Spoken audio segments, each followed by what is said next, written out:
Hello, friends. So happy to have you here with us today at Radical Joy. If you've been here before, welcome back.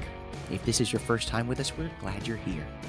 Each Wednesday, we're here with you talking about things that weigh on our minds and hearts, hoping if you're dealing with something similar, we can adjust both our perspectives as you listen.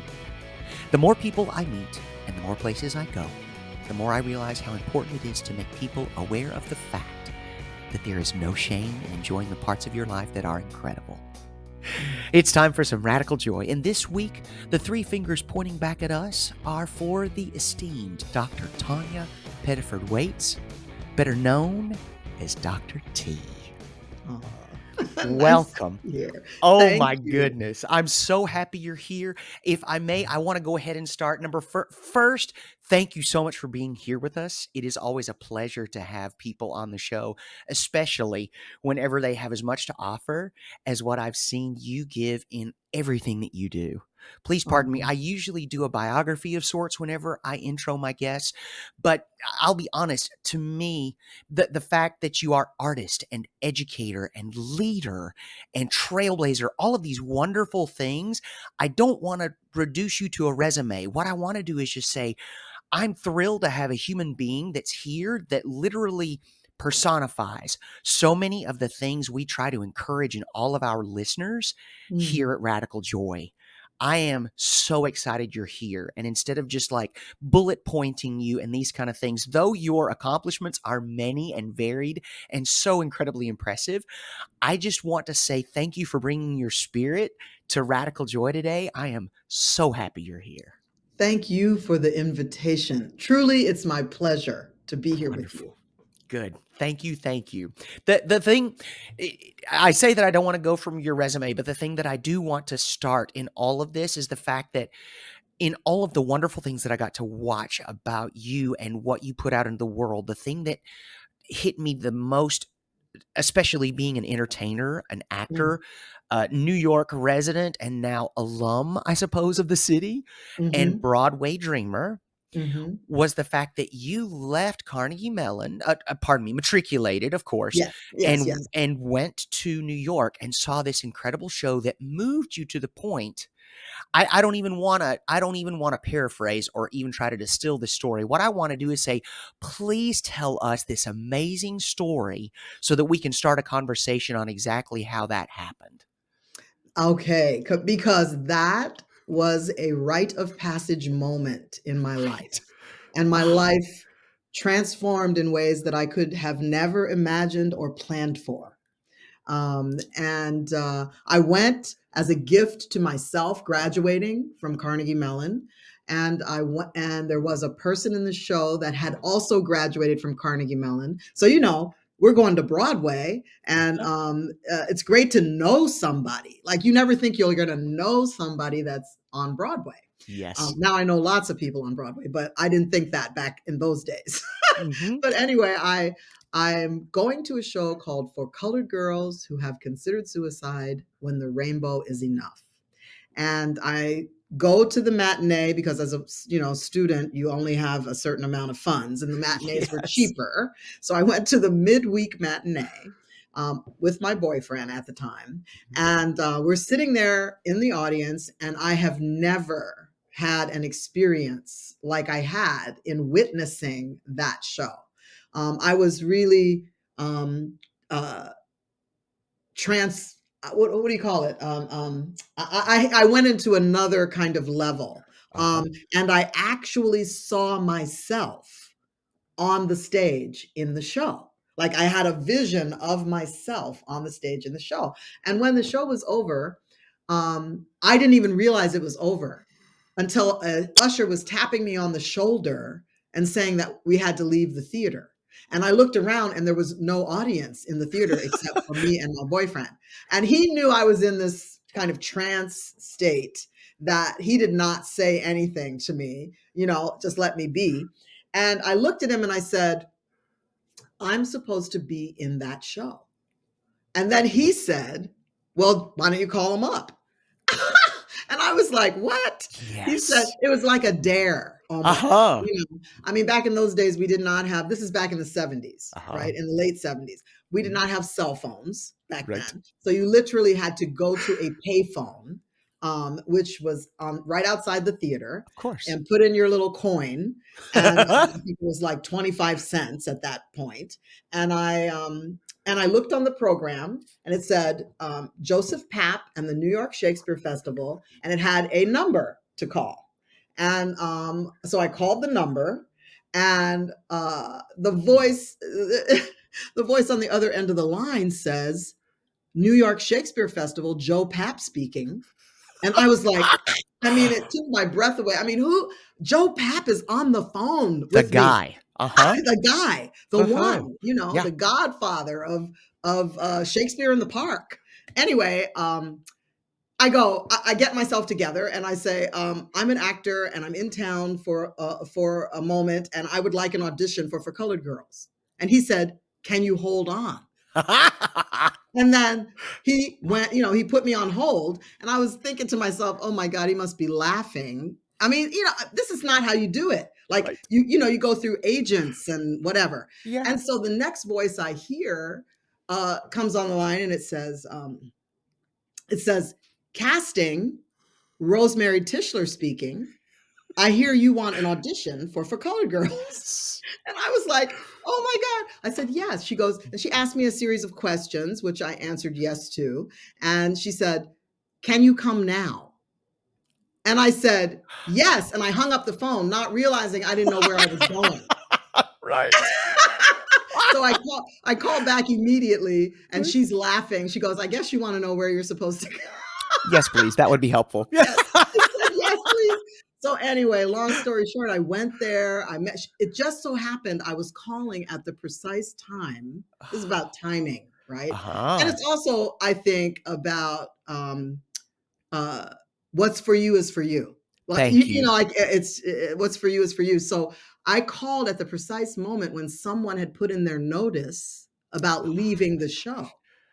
Yeah. And the thing that she wanted to know was, had I auditioned before? Because apparently they didn't want to see anyone they had seen before. And I said, no, I've not auditioned. She said, well, can you come now? And I went down there, auditioned for her and the choreographer. Mhm. And then they handed me the sides, a scene, a monologue. And they said, the director will be here on Monday. This was on a Wednesday. Mhm. Director will be here on Monday. Can you come back and read for the director? And they said, don't worry about memorizing. Just be familiar. And I almost fainted. I held myself together long enough not to faint, and got outside the building, and then just hollered. Like, I think somebody thought I was being attacked. Yes. But anyway, well, I worked on this is interesting, because my friend in New York, who was my college roommate, her parents lived on Long Island. Uh-huh. And she got me the use of the Jewish Community Center for the weekend to work on my audition.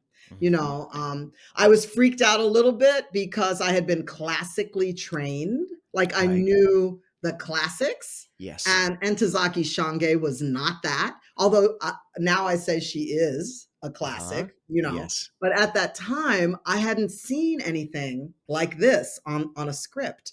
And I freaked out. I went to my one of my acting coaches, who was in New York at the time. She said, treat it like Shakespeare. I was like, oh, okay. Mm-hmm. Then that made me more calm. Okay, I'll treat it like Shakespeare. Right. And I did it. And I came back, I got the role, and I started like the next week. Oh my gosh. And then I went into the national tour, and several tours after that. I ended up doing the show for 3 years. It was, so it completely transformed my life and what I thought I was going to be doing. Yes. Amazing. Yeah. And that's the thing. Like, the reason the story is absolutely inspirational on so many levels. You did the thing that no one thinks to do. I'm just going to call the number on the back of the playbill. Yes. To have Joseph Papp pick up Yes. the phone, then refer you to casting with Tischler. so Yes. you can come in immediately Like that day, that that moment. day. Yes. And the fact that, okay, I'm going to go out on a limb here and say that because everything lined up for you, you knew this was for you. Mhm. And because that phone randomly rings and Joseph Papp just happens to pick it up and Yes. Rosemary Tischler's on his line as well, I would be willing to bet large sums of money they felt exactly the same way. Well, funny you should call because we just had someone say that they were leaving the show. Yes. That would be perfect. Yes. I've had a million teachers. Go ahead. I'm sorry. I mean, it was like the stars in alignment. Of Do you know course. what I mean? Like when Absolutely. I'd never seen myself on stage during a show. Like Mhm. I'm talking about my physical body was on the stage with those women. 100%. So I knew this was something different that had never happened before. Right. And when you get something like that, what do? You answer. Mhm. You walk Mhm. right into it because I love that you said that. What is meant for me is mine. Yes. Yes. Period. That is a Period. complete sentence, and I love that so much. And I fear that so many people don't feel that in their bones, that their Yes. spirit doesn't speak to them so strongly in such a way. And when it does, which I have every confidence that everyone's spirit at some point, many points in their lives, Mhm. absolutely 112% will, they Mhm. are too afraid to listen closely and they are That's too right. afraid to step out. And my heart goes out to them and my heart Yes. goes out to us because I know that I haven't answered every time that that spirit has spoken to me. And look who might be missing an opportunity to intersect with you or, Right. to get something from you and you also get something from them. Yes. And if it's Yes. not enough that I answer that call for me, think of the other people who are Yes. missing out. Because Yes. sometimes I'm not enough for myself to answer that Yes. call. So I Mhm. have to think of others, which is crazy. And it still helps me get there. I'm like, Yes. okay, Yes. wonderful. And, Yes. one of my favorite Carol Burnett stories, she tells the story about how she moved to the city and she and her friends got together and they made this show, and it did not even occur to them that they weren't going to be mega huge hit star people. Mhm. And because they just walked in there with no fear and the inkling didn't even cross their consciousness, they just walked right in. Yeah, of course they took, it took a lot of work, Yes, which of they course. did. Of course. And then she became Carol Burnett. Yes. I Ah, mean, the thing is, yes, of course it takes work. Of course, it's not magic. no. It's not magic. And the thing is, I was prepared for the call. That's Yes. the thing. Yep. Like when the door opens, you have to be prepared to walk through. Yes. So I had the tools uh, to perform the task, Yes. and that's why I got the job, and that's Mhm. why the rest of my life changed from Yes. that moment on. And Yes, it's so funny to me to think that every moment in our lives has the chance to be pivotal. yes, yes. It's so crazy to think about that because it's just like, okay, now I'm going to, wash my socks. Okay, how in the world could that be something pivotal? Well, you just Mhm. don't know who you're going to run into on the way to the laundromat. You Exactly. just don't know what's going to happen. And holding that little spirit, that little fire, like wherever you want to hold it, in the Mhm. fact that it could absolutely happen to any of us at any moment, At any moment. could be the A total difference. Like, for example, I would not have met you because I met you via Carrie, Mhm. and that is because I took the leap of moving from Seattle, where I lived for 23 years, Oh my gosh. to Richmond, Virginia, Mhm. just because another call, right? Right. And I mean, I was established, I was happy, I was living in Seattle, I was working, everything was wonderful. It's not Yes. like I needed a new job. Right. It's not like I needed to move. I had just helped to build a multi-million dollar theater complex, arts complex, Yes. raised all this capital in order for that to happen. All the things were fine. Yes. And so somebody might say, well, then say no. And I did say no. Like when they called me, I said, I'm not looking for a job. I Right. said no. Mhm. And then they were persistent and they called again and they said, would you just consider it? Yes. Like, we will fly you out on Saturday, that kind of thing. And Right. you can be back by Monday, that kind of thing. So Mhm. will you just come and consider it? And I said to myself, why not consider it? It's a free trip to the East Coast. Sure. My parents are there. I can go see them. I mean, I'm making Exactly. all kinds of plans.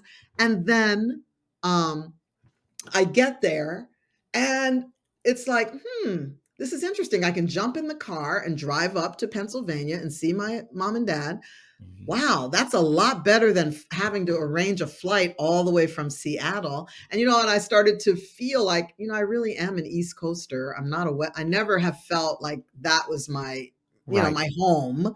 Um, I said, let me consider it. So then, of course, I make this long list of demands. Like I put the bar high, right? Right. And Sure. I'm thinking, oh, they're never gonna, they're never gonna give me that. And of Mhm. course they did. Of course. They gave me all the things I was looking for, and I was like, oh my God, okay. So now I've got to have the courage to go from where I am well known, very successful, Mhm. everything is right, everything's going on, to a place I don't know, Right. to a land I don't know, to where people don't know me. Mhm. Uh, and that was a leap. It was a leap of faith. But Yes. again, that also was a transformational moment. Yes. Walking through that door with the keys, right? Mhm. You have the keys. Now you got to walk through. Yes. Absolutely, with purpose and intention. And Yes. I love this number. I have 2 things that I wanna just sort of, like, pick apart and or explore just a little bit more. Uh-huh. You said, "I didn't need a new job." Mhm. From what I knew in my experience and the success that I have enjoyed, and you did, I'm like, that's the second part. Look so forward to you telling us more about your success in Seattle and all of the incredible things that you got to do out there. Before Mhm. we get there, I didn't want to lose this little kernel. I didn't need a new job. Mhm. In my own experience, from my own perspective, from where I was on top of the hill. Mhm. Like everything the light touches was yours. I was on top of the hill. That's it. I mean, Yes. in 100%. And then something else came to you. It Mhm. literally hit you like a bolt from the blue, and there's that spirit speaking. It's just Yes. like, okay. And what you did is you set the bar high. And because you're like, I have made this here me, and it's Mhm. going to take all of this laundry list to get me out of my place to come Yes. there and make a new place. Yes. And that is exactly what they did. Yes. And then Yes. you did. And now Yes. you're there doing all of that. So, if you wouldn't mind, please giving us just a little bit more of the background on this success in Seattle that you so bravely left to make your mark in Virginia. Well, when I started teaching in Seattle, that again was not something I had planned to do. Right? So again, Yes. yes. Yes. So I mean, I was making my living as an actor in Seattle. I Mhm. was making a living. I was doing all the things. I was doing film, television, industrials. I was the voiceover queen in Seattle. Of Like, course. I Yeah. mean, I was doing all this work and then also, every now and then acting on the stage as well as Mhm. directing on the stage. So I was very, very happy. And I created a one woman show that an administrator from Seattle College saw me, and somebody again had stepped away all of a sudden, and they had a theater department, but they didn't have anyone to run it. And I also said no at Yeah. first. Mhm. I was like, I don't want to be tied down. That was my thing. Yes. I want to be able to do gigs and and she insisted that I come and interview with her Oh. and went, and she's very smart woman. She took me, she said, let's go down and look at the theater. And it was a beautiful black box theater, kind of funky, Yeah. kind of funky space. And she takes me, she takes me in there and she gives me the keys. And then I said, well, I said, if I agreed to teach these classes, I said, and you want me to do some shows in here? I said, who decides what shows I do? She goes, you would. She said, here's the keys. I Oh, said, so who would decide what? She goes, you would. You would make the decisions. This space is yours. I mean, she was very smart. I mean, you give an artist a space to thank you. create in, and they can create whatever they want. That was a gift, you Yes. know? And so what I did was, and she was very supportive of me. She had seen me on stage in my one woman show. And she said, I want this woman to teach at my school. Right. And Absolutely. I had been doing some small teaching work around, just a class or Sure. two. But now this was going to be being tied down like to a real a real job. Faculty, So 100%. And yes, administration all in one. yes, Yeah. yes. And so, but what happened was I was able to um, build a theater program there that invited everyone to be a part of it. So it wasn't, when I came there, like students of color weren't in the class because they didn't see themselves in that space. And the plays that they chose were these, old white plays that were Mhm. from old dead white people, and they just didn't see themselves. There was no inclusion, Yes. in the offerings that were Mhm. being offered. And I completely changed that. And then I said to them when my classes started filling up, I said, I have to teach you for a while before I can put you on stage. Good. I need Absolutely. you to have Sure. some skills before we can do a show. And slowly we did, we started with one show, then we started with, added another one, then we added, and pretty soon we had a season that would Yeah. happen every year. And then people were, my classes were filling up. At one point, I had 60 people in a class, and I tried to get some of them to drop out, Uh-huh. uh, but they wouldn't do it. So I had to bite the bullet and, there was a glitch in how they listed the class, and that's how Okay. so many people got. There was no cutoff number. Right. And so anyway, we built a program there, and then I was like, I was looking at the world in that moment and all of the problems that we had with systemic oppression with Yes. and the intersections, because now all these new people are there, systems of oppression and the intersectionality of race, class, gender, and what that does, and how in I always believed, after for colored girls especially, that art can change people. Art Yes. can elevate people, can transform people, can educate people, et cetera, et cetera, that it has a purpose besides Yes. entertainment. Entertainment was at the back of my list, at the bottom of my list. Yeah. It had to do something else. Sure. And so I got this idea for a project because also Seattle Central was a very, what do I say, innovative school. Like one of the things that it did, it pioneered was coordinated studies where a student could enroll in one class, and in that class there were three teachers, and they each taught a different discipline. Huh. So you could put history, English, and theater together, right? And Oh. you'd have some sort of focus, and they were getting credit for each of those courses because Yeah. there were three educators, and it was called coordinated studies. Okay. And now, there's all kinds of names for it, interdisciplinary, but it took the rest of the country a long time to get there to Yes. that.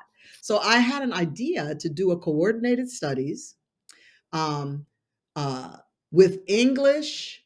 I think it was sociology and theater, where we would interrogate uh, I was also working on my PhD at this time, so that was something I wanted to research. But Mm. where we would interrogate um, the novel Uncle Tom's Cabin, Okay. right? So the English literature part was the Uncle Tom's Cabin, because In my estimation, a lot of stuff uh, that was in Uncle Tom's Cabin created, in my opinion, detrimental impact, Yes. particularly on the Black community. And So, entrenched. yes, and Yes. things, stereotypes and archetypes that are still with us today. You Yes. know, the whole idea, it became Harriet Beecher Stowe's novel sold more Mhm. copies in its time than the Bible. You know, I mean, so it was mass media in its Yes. time. And then they created these minstrel shows that Mhm. went global. You know, so they were transporting racism and all around the globe, Yes. transporting these images of Black people in a minstrelized, you know, grotesque kind of form. So Exactly. anyway, we decided to interrogate this, and what we came up with was a devised theater piece called Uncle Tom Deconstructed. Okay. And it was a ritual play. And Mhm. it had music and it was a minstrel show, Mhm. basically. And we interrogated the politics and the sociology, you know, and the stereotype. And at the end, oh, by the way, this is a very important point. When I Yes. say it was a minstrel show, I Uh-huh. mean we used blackface minstrelsy. I 100% Yes. believe. And Yes, yes. we also used whiteface minstrelsy. So I was like, if the Okay. Black characters can be minstrelized, then so too are the white characters. 100%. Yes. So we had and the minstrel characters were all androgynous. So you couldn't tell whether they Oh. were male, female. You couldn't tell. And I had white people in blackface, and Uh-huh. I had people of color in blackface and whiteface. So Nice. everybody, it was very mixed up, and the audience couldn't tell. Their hands were all covered with gloves. They all wore wigs. They were very androgynous, and all you could see was the minstrel. You couldn't see who the human being, who the human person was under there. Right. And so at the end of the play, and this also was very spontaneous, we Mhm. decided to do this thing we call unmasking, where it was the epilogue of the Uh-huh. play, and I had the actors take off their makeup in front of the audience Yes. during the epilogue. And the audience were like, I mean, they couldn't believe that some of those Black minstrels Uh-huh. were white people and not Black. Yep. And they couldn't believe that some of the white minstrels were people of color, Asian and you know, Latin. And Mhm. because the point is, there were no Black people in the class at that point. Okay. Yes, but they Huh. thought they were seeing Black people. Of course. So they realized how they had been controlled by the narrative of who Black people are, what they Yes. do, how they talk, blah, blah, blah, blah, because they Yes. believed it. They bought totally in. Yep. And that created a spontaneous conversation. And you know, for someone who had been doing so-called diversity work, or Yeah. you know, diversity training for years, Mhm. I had never been privy to an authentic conversation like that. It spontaneously happened, and you know, someone asked the characters, how did it feel to be a Black person, right? Right. And then one of the people of color said, that wasn't a Black person. That's what you need to know. You know, There and you then have it. that Yes. was the stereotype of a Black Yes. person that was created by this novel, where this Mhm. woman wrote a book called Uncle Tom's Cabin that literally glorified slavery. That Yes. literally, because even though she was an abolitionist, the Mhm. fatal flaw of her book is that she set up this dichotomy of the good master and the bad Okay. master, Exactly. and the good slave and the bad slave, Yup. as if that's legit, as if Thank slavery you. is legitimate. Well, that's what we have to do. That's what we Yeah. have to do. We have to justify it somehow by putting that sticker on it. Yes. And People know in their bones what is right and what is wrong. Owning another yes, human being, no matter how you package it, is wrong. We that's have to right. find a way to justify this and make sure that we are still the pure and the good hearted, the righteous, the, pardon me for saying, the good Christian Yes, who can still justify owning another human being. exactly. And she allowed the Yes. justification of Yes, that she in did. her novel. Yep. And You people know, were you're going to thrilled. get yours in heaven, Uh basically. huh. That, Oh, yeah.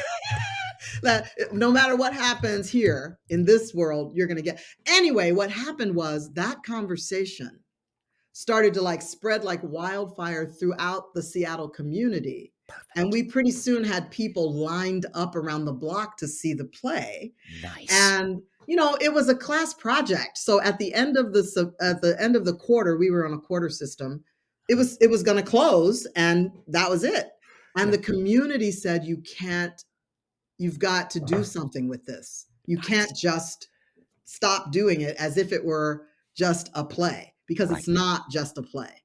And I then created, with the help and support of the community, because I did not want anybody in their right mind does not want to start a theater company. Period. Uh, Truth.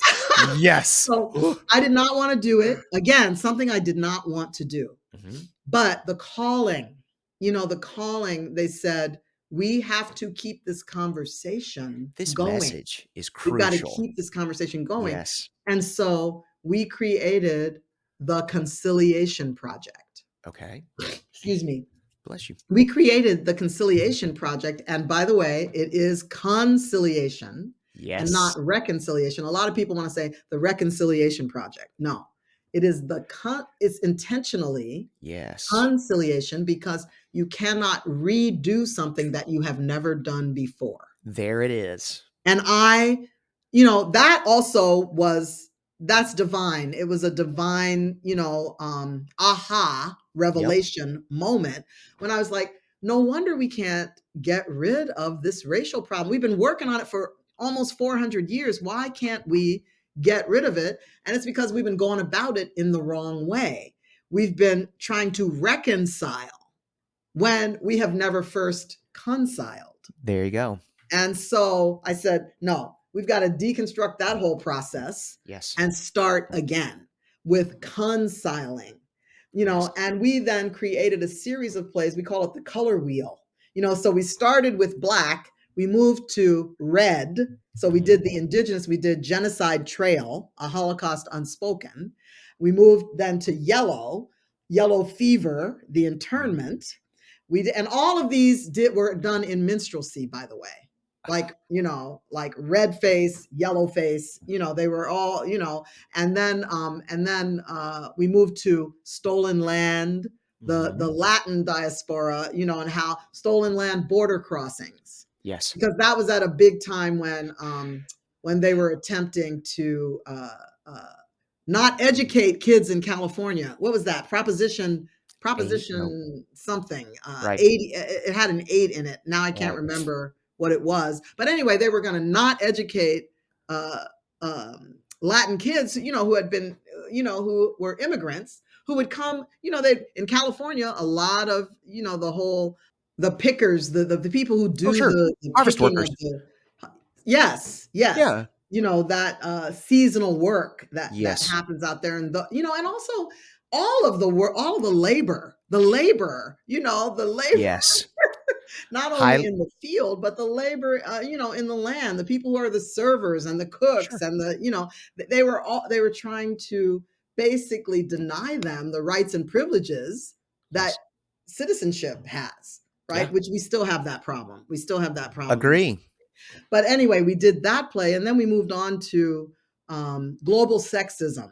Like we Oh, talked about sexism and sex trafficking, and then we created a piece called The Pick, where all okay. these intersect, the prison industrial complex. Yeah. And the Conciliation Project. When I moved to Seattle, I mean to Richmond from Seattle, um, the entire there were 12 students that I was teaching that moved with me. The next year they auditioned for VCU and they all got in. Amazing. right? They got in. So they brought the Conciliation Project to Richmond. They said it needs to be in Richmond. And Sure. that's where we've been ever since. Ever since I think we established ourselves in Richmond in 2006. Fantastic. So, but in Seattle, of course, they were devastated that I was leaving. Of course. And some of them still bring that up to me today. You left us, Well, you left us, you okay. know. But but that I did what I was supposed to do while I Yes. was there. And then it needed to go somewhere else. And Sure. And that's that's why the job opened up at VCU. bingo. And it's not that you ran away from Seattle, you ran toward Virginia. We've Yes. had this thing Yes. before. It's like nobody left anyone. There was something else that was calling me, and I followed. I Yes. listened, I went, and I sent my whole heart there, just like I Yes. put my whole heart here, and now I continue to grow. Yes, exactly. And that's amazing and wonderful because complacency is a really wonky thing. Mhm. Comfort will get you. She'll entice you and she'll bring Oh, you in and absolutely. she'll suck you in like the biggest, comfiest couch. And she'll make sure that you've got tea and cookies right there at the armrest. She'll Yes. put the you don't even have a remote. It's literally voice activated. You just tell Siri or Alexa to and you just start to sync. And also you get all the accolades and Of everybody knows you course. and, the veneration, and that is also Yes. enticing, Very very much. seductive. Who doesn't love to hear how wonderful they are? Come on, of course. So And then there comes a point whenever you realize that you are still that hungry artist that still has mhm. a very important message to share and say. And where I am right now has heard that message. And Yes, where I will go next, it won't be the same message. It will be similar because the audience is different. The that's right. ears are different. And therefore, I have to grow into this message here and what that looks like and sounds like to make sure that I continue the story. That's right. That's A right. and I love that. It's The fact that you scary. can pl oh, of course it is. Why would Yes. you not want to be on the cusp of that fear? Because Mhm. your heart's pumping and your blood's flowing and you're like, oh, and you get there and you have to start all over again. You've got the tools, Exactly. you've got the materials. What you have to do is build it again. But it Again. can't look like what you did in Seattle. No. Because Seattle, their architecture is different. And what Mhm. they like to see in Virginia is different. Now, what they want to see and what you came to build have to meet somewhere as well. That's right. Just That's like right. what you said, it's not just the entertainment, it's the education. Yes. There is a message. We're here to have a conversation. That's I'm right. not here to, like, no, I'm not the puppet. I'm not the monkey with the symbols. What I am is the artist that has come here to have a conversation with you, and it's going to be uncomfortable. And it's going to Exactly. turn over all of these things that you have in mind, these systems and these tables and furniture that you've made this comfy little cozy cottage, and Uh-huh. we're going to raise it. ZE, not ISE. We're gonna Yes. burn that sumbug to the ground, and There we're you gonna go. build something else That's right.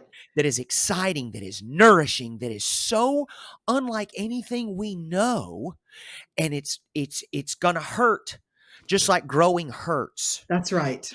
And then you're gonna marvel at what you were able to accomplish together.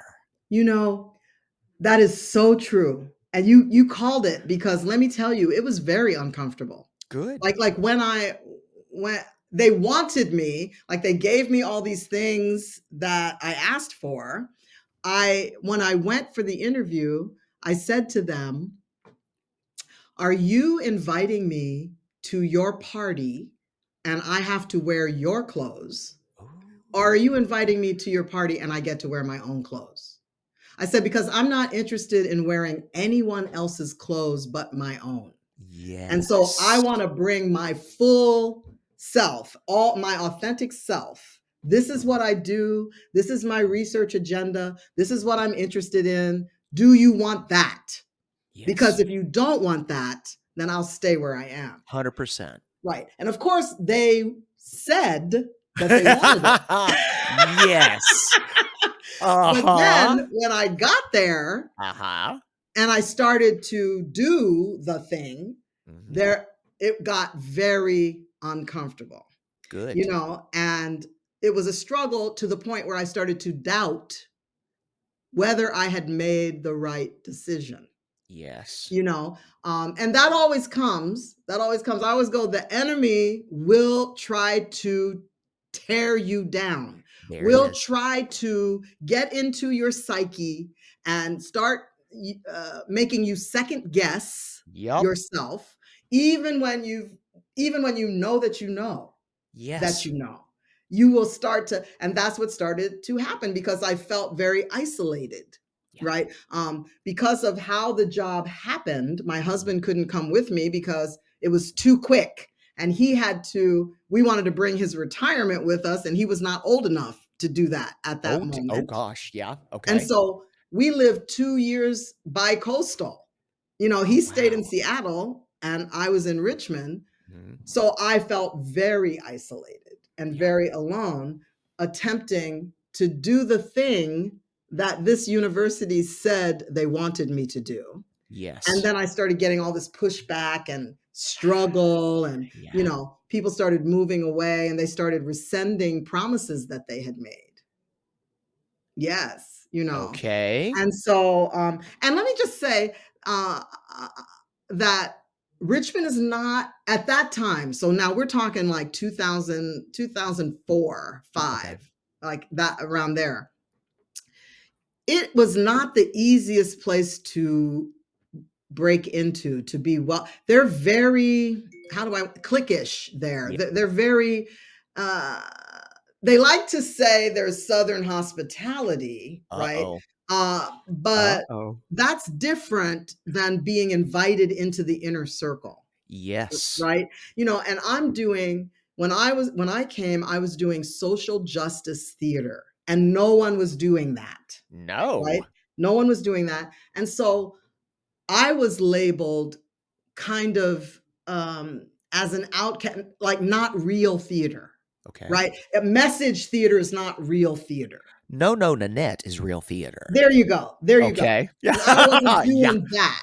Yes. So I had so not only was I having issues in the academy, in that circle, with the pushback, and the blocking of things that I wanted to do, I was also not being invited into the artistic community Mhm. because I wasn't the conciliation project and the work we did was not quote unquote real theater. It was not legitimate theater. Right. Right. Of course, that's all changed Of now, course. but Sure.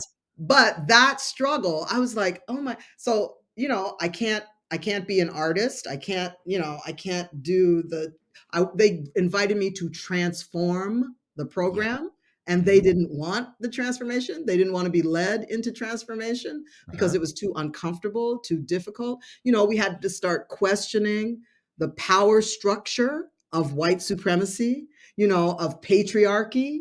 We had to look at those things, and please, it's the South. It's the Thank you. part of It the is the former Confederacy. capital of the There Confederacy. you go. So, P.S. Right. Yes. and that legacy is still there, right? So it's Make very no difficult. mistake. Yes, 100% yes. Yep. yes. Yeah. It's very difficult even for a woman. Like, Thank okay, you. let alone a black woman, but a Right. woman in leadership, period. Agree. Agree. Because you look around the board tables and they're all very similar. They're very Yes, similar, and we call these things out. And yes, that's another reason why we're here. It's like, hey, there are other voices that need yes, representation that have a very important message to say. And it's something that we were talking about earlier with the Uncle Tom's Cabin. It for whatever reason, I draw this parallel between her and Candace Owens. Pardon me if I'm out of line. Please no, let me know, uh-huh, because it is the reason I think it sold so many copies is because it was one of the strongest voices for confirmation bias.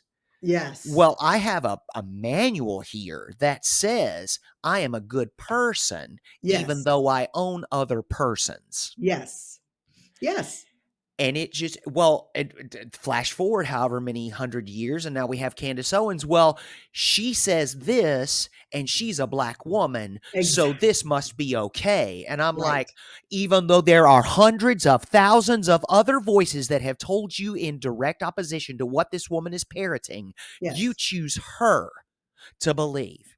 yes, Pardon me. because she's I'm the getting loud, token. and she's the token. She's the Mhm, pet. And Yes. she's the one who gets to benefit from the systems now while she Mhm. is useful. Mhm. And once she has outgrown her use, I shudder to think They will discard her, just like they 100%. have many before her. If she's lucky, all she will get is discarded. Mhm. That's true. That is true. And it infuriates me, which is why I get so angry and shouty at things like this. And I apologize, but it's one of those things that makes me absolutely ruthlessly furious. Well, I have a hard time. many of us I use 2 analogies. Number 1, plantation days are over, and yet there are still people on the plantation. Like, as if they can't, as if there's still a fence and barbed wire around them, and the thing is, the fence is down, the gates are open, get off the plantation. Yes. But many people have colonized minds. Their minds are bound up, and they cannot, they feel more comfortable in bondage than they do thinking about liberation. We've seen it 100 times. Yes, That's why I was so yes, excited for you to tell your story literally the first moment that we started recording. I was like, yes, "Please tell me this because that is the case of breaking those bonds yes, because yes. this is not how it is done." Says who? Says who? And why are they the boss of me? Exactly. Because I let them. Yes, That's exactly. why. That's And why. whenever I outgrow it and I'd say to them, "I don't even know who you are that put this restriction on me and what I'm capable of doing. So Mhm. why don't I just walk around that, step over it because I am so much bigger than that way of thinking. There And you now I'm go. going to go live my life the way There it was meant to be lived." there you go. And the thing is, it's not only about the huge, choices, like the choice Uh-huh. to call up Joe Papp and get that, or the choice to move, like uproot myself, my family, and move to Richmond, Virginia from Seattle, Washington. It's not only those big choices, Mhm. but it happens every day. Every It's day. like I'm a director, and I'm a woman, and I'm a Black woman. So when I walk into those spaces, those predominantly white spaces, because we know that the large theaters, the legitimate organized theaters in the country are mainly run by white people and a lot of white men. Yep. Um, every time I cross into that space, I have to fight those little battles every single time to Absolutely. um, for recognition, for the acknowledgement that I know what I am doing. Yes. That not and holding my ground. Like my grandmother said, cover the ground you stand on, right? Yes. Holding my ground when I am questioned or challenged. Mhm. Recognizing, it's like I want what the white boys get. So Amen. if you don't come up in their rehearsal and tell them XYZ, then don't come up in my rehearsal and tell me XYZ either. Uh-oh. Uh-oh. Look you know, out. yes. 100%. Yeah, Sure. but there's those little, I call those microaggressions, Yes. where, it just happens over and over again. So whenever you enter into that space, you've got to be fully girded. Yeah. You've got to be secure in who you are and what you know. Yes. And the recognition that the choices that come from my cultural continuum, from the shoulders I stand on, from the ground that I cover, those choices are the right choices. The ancestors are Yes. speaking through me. Those are the right choices. And Amen. you can question it, Mr. Artistic Director, all you want, but I'm saying this is the right choice, and that's what I'm standing by. You know, Yes. every That's time, the one. every Every time, it time. never And you fails. have to. You have to literally, you have to. And I love that you gird yourself with your Yes, authority because yes, you come in there with the knowledge, with the experience, yes, with knowing that you've already done this so many times before. yes. Great. Let's go ahead and play this drum yet again. There you go. Instead of letting me get to to the meat of it. Great. Let's have the overture and then we Mm, can get on with it. exactly, Yeah. exactly. Yes, Ah, yes. love And that. I'm not, I don't know whether it's that I don't know whether it's the experience. I don't know whether it's now I'm very comfortable in my clothes. I don't know whether it's my age. I don't know, but I am not afraid to Good. hold my ground. And I know that sometimes it's going to be uncomfortable. That conversation is not going to be an easy conversation or Yes. a comfortable conversation, but my goal is not for people to like me. That's what I did when I was in junior high school. Thank you. I'm not in junior high school now, No. and it's not about getting someone to like me.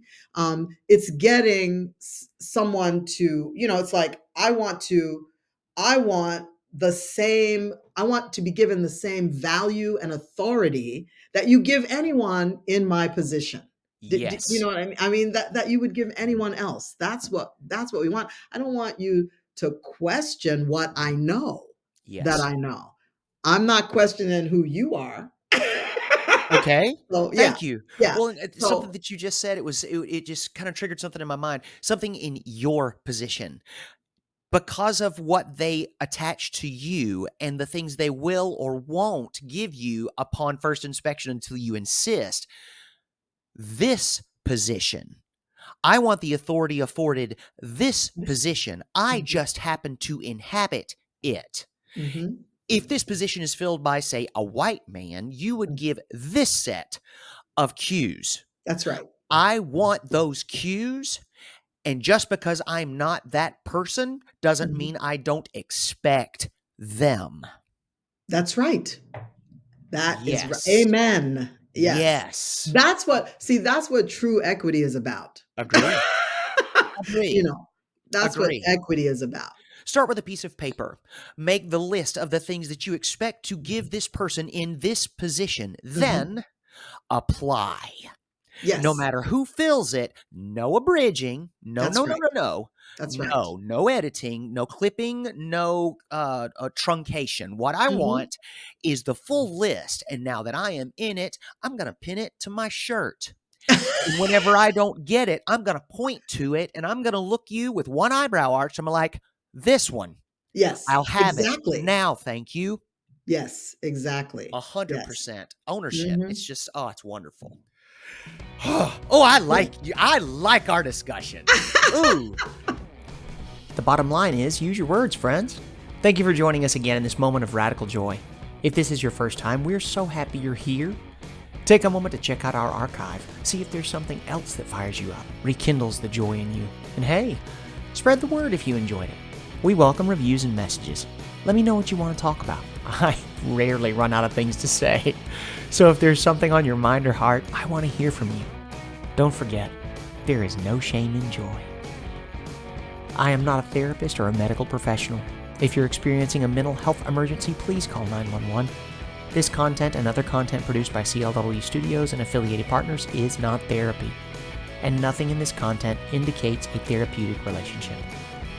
Any opinions of guests on this podcast are their own and do not represent the opinions of James or CLW Studios. Please consult with your therapist or seek one in your area if you're experiencing mental health symptoms. Anything in this podcast is for educational and entertainment purposes only. Learn more about James and CLW Studios. Follow the link in the show notes. Don't forget to leave a review, and hey, we'll send you a sticker. Just send a screenshot and let us know where you want it sent. Have a great week, and we will see you next Wednesday for another dose of radical joy. Love y'all.